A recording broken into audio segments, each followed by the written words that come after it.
During that music video, if you will, Mooch turns to me and says, you know, what happens if they have the same record? It may come down to common opponents. Cynthia Freeland projects the home team would win a potential AFC championship game, by the way. So that's another thing on the line here. It's just you want to be at home. You don't. Kansas City doesn't want to go to the confluence with the wind blowing, and obviously Pittsburgh would love to stay home and not have to go to Arrowhead for that game. Steve Mariucci, which one of these teams do you think has the best chance to win the AFC shooting match when it's all said and done? Chiefs.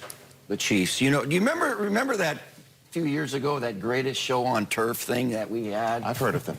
You know, Kurt, why did you guys have a nickname? I mean, you know, nobody else has a nickname except you guys. And the Chiefs have the best offensive personnel and offense since that era, all right? The quarterback, Patrick Mahomes, the receivers, the personnel, the scheme, the whole thing. They're fun to watch. They are an exciting team. Don't forget about their defense is the 6th-ranked scoring defense as well. But Travis Kelce, and then you got Tyreek Hill. Before the Seahawks played, they were #1, Mike, and #2 in receiving yards this season, okay? Now DK Metcalf just jumped up in front. You know when the last time 2 receivers from the same team were 1 and 2 in the league in receiving yards? Back in 1980, the San Diego Superchargers, right? Yeah, with John Jefferson and Kellen Winslow and Dan Fouts. They were 1 and 2. This team might be that. It's an exciting team. I think they have the best team. Well, and you look at a complete team, and you might say, well, it's the Steelers. They're undefeated. They're good on offense and defense. But you mentioned it, Coach. To me, it's about the quarterback. You've got the best player in football in Patrick Mahomes. We've seen what he's done in the biggest moment. So when it comes playoff time, it's about that position. What does that position do when everything is on the line? And this guy just doesn't lose. This guy can find ways to make plays over and over again. So both good football teams. I love what Pittsburgh's doing across the board, but I'm going with that guy right there, Michael. Yeah, and conventional wisdom will tell you to go with that guy, but let me just caution you just a little here because we just watched what the Bucs defense did. They held them to manageable points, the Kansas City Chiefs. Now, Pittsburgh's defense is better than that. So a Pittsburgh defense can just simulate what the Bucs defense just did to them. And Ben Roethlisberger, and it's the part that I'm watching, and I say this is what's going to help them. The Pittsburgh Steelers right now, they're winning football games and not playing their greatest football. That's going to help them down the run. Because you guys know, when you win a football game, we go in Monday, we're watching film, but we're not really studying. We're really having fun because we won, and it's a jovial time.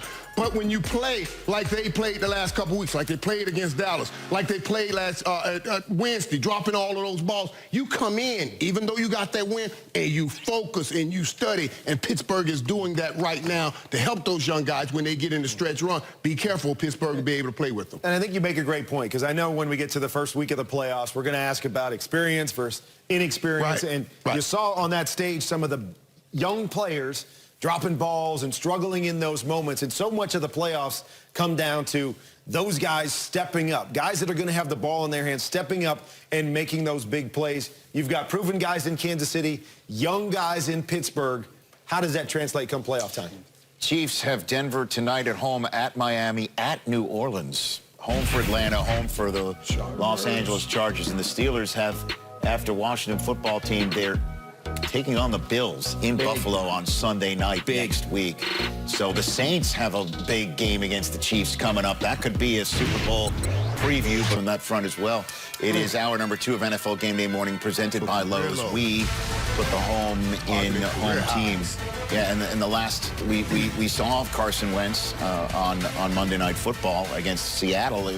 It was a game the Eagles could take because the Eagles defense was not letting Russ cook very well, and if they could have just put some points on the board, if they could have just given the defense maybe even extra first down to sit back and not get put back on the field, I mean, so on and so forth. And then we did see, Kurt, we did see Jalen Hurts hop in there. You know what I mean? We did see him and then come right back out. And the question is, like, what's the point of all that if he's just going to make one throw and connect in a way that we, didn't see Wentz do with consistency? So I'll throw to you first, Steve. You've got this is the hot button subject in Philadelphia right now. Should the Eagles bench Carson Wentz? Well, based on what Ian just said, you would certainly not do that because you have him. He's with you, all right? You're joined at the hip for another year or two. But aside from the money, Right now, they are fighting for that division lead, all right? If they win, everybody loses, they're in first place. So I wouldn't touch it. You don't bench Carson Wentz. You're hoping he snaps out of it. You're hoping he gets better. You're hoping he puts some of those fantastic plays that we've seen, you know, and he strings them together in order to win a few games here.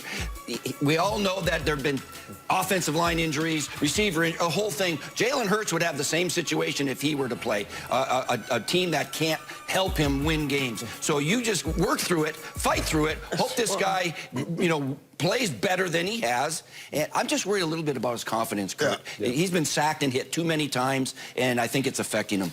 No doubt about it. And, you know, we have to be realistic here and take a big picture approach and go, okay, well, first of all, the coaches see Carson Wentz and Jalen Hurts every day in practice. We get to see one day a week battling against another team. And, yes, there's been big-time struggles, and he isn't playing like the Carson Wentz that we saw a couple years ago. But, you know, the coaches know the big picture. But I will say, yeah, I think it's time to start considering benching Carson Wentz. And that doesn't mean you trade him. It doesn't mean he's not going to be on your roster next year. That doesn't mean he's not going to start later in the season. This just in. I was benched a number of times throughout my career. You can get benched. You can get away from all this pressure and all this talk and feeling like you've got to go out and make every single play to quiet the noise, or you've got to battle to be that MVP guy you were a couple years ago. Sometimes you do need to just step back, take a deep breath, and then relax a little bit and get put back in there, and you can play better football moving forward. It can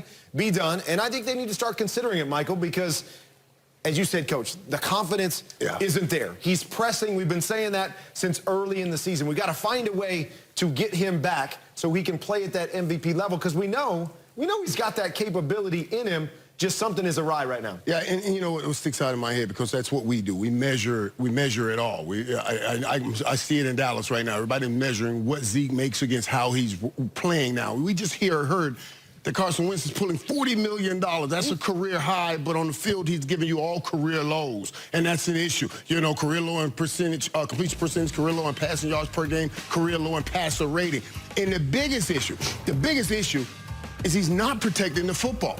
Now, this is the one thing right here. He's leading the league in interceptions. He's not protecting the football. But I go back to what Kurt says. Only 3 times we've allowed Jalen Hurts throw this ball this season. 3 for 33 yards. That's it. Somebody's seeing something in practice that they're saying, no way we can allow this to go on in the game. I've seen enough of Carson Wentz to say maybe you should sit him down, but I haven't seen enough of Jalen Hurts to say, okay, play him. That's the issue. And for her,